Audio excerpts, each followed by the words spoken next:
bàn khâu cây lâu na riêng ra mây ta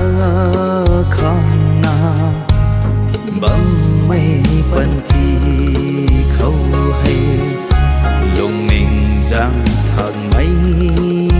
mà riêng ra mây duy đoan su sân khâu rùi pa tuồng đê ninh lâu na a bùa ri quay đi lâu mắc na in cầm na a ra na kha na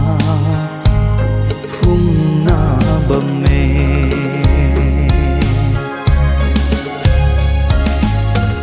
sana pu na ma mai cung a pan ti hay cả tân lung su lâu mây mà riêng ra bầm mây ta áp bầm quay rồi a riêng ra ta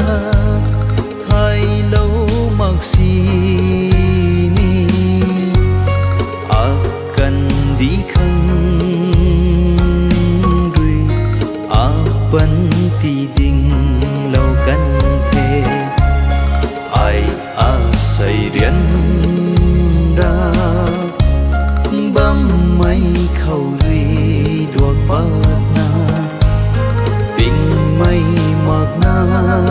a quy đi khăn rồi ta na bấm ni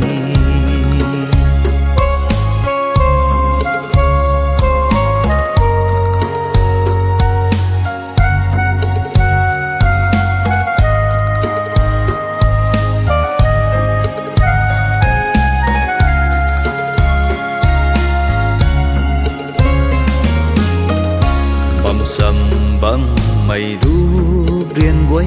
thô cái khun mây quăng na riu bầm này là bầm mây ta hồ gì gần na a mi đuôi cây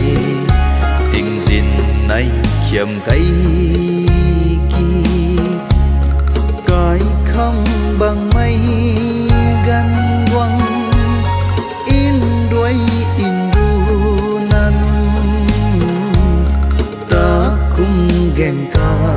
đuôi gút lâu bom sâm mây bom quay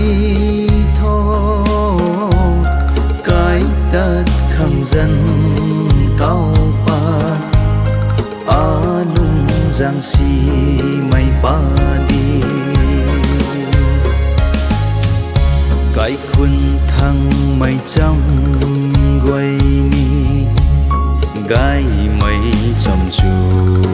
quăng mà sana pu na ca khâu in su in ra mây ri nâu na quay khăng ca khăn lâu na